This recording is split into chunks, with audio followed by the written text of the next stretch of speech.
Ration కార్డులకు సంబంధించి కేంద్ర ప్రభుత్వం కీలక ప్రకటన చేసింది. రేషన్ కార్డుల్లో పారదర్శకత తెచ్చేందుకు కేంద్రం ప్రయత్నాలు చేస్తోంది. కొంతమందికి అర్హత లేకపోయినా రేషన్ కార్డులు పొందుతున్నారు. వీళ్లపై ఇప్పుడు కేంద్రం నజర్ పెట్టింది. అక్రమ మార్గంలో రేషన్ కార్డులను పొందుతున్నారు. ఇలాంటి వారిని నివారించి నిజమైన అర్హులకు మాత్రమే లబ్ధి చేకూర్చాలనే ఉద్దేశంతో కేంద్రం చర్యలు చేపట్టింది. అందులో భాగంగా రేషన్ కార్డుల రీవెరిఫికేషన్ చేపట్టి అనర్హులను తొలగిస్తోంది. ఇప్పటివరకు తెలంగాణలో మొత్తం 1,40,000 మందికి రేషన్ కార్డులను రద్దు చేసింది కేంద్రం. అనర్హులుగా తేలడంతో వీరికి రేషన్ కార్డు కట్ చేసింది. అటు ఏపీలో 102 రేషన్ కార్డులు రద్దు చేసింది. అండ్ పార్లమెంట్లో రేషన్ కార్డుల అంశంపై కేంద్ర ఆహార ప్రజా పంపిణీ సహాయ మంత్రి జయంతిభాయ్ బంబానియా కీలక ప్రకటన చేశారు.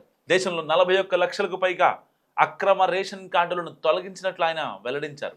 ఇక దేశంలో 5,50,000 రేషన్ షాపుల్లో ఆధార్ బయోమెట్రిక్ ద్వారా రేషన్ సరుకులను తీసుకునే విధానం ప్రవేశపెట్టామని, దీనివల్ల సరుకుల పంపిణీలో అక్రమాలకు అడ్డుకట్టపడిందని స్పష్టం చేశారు.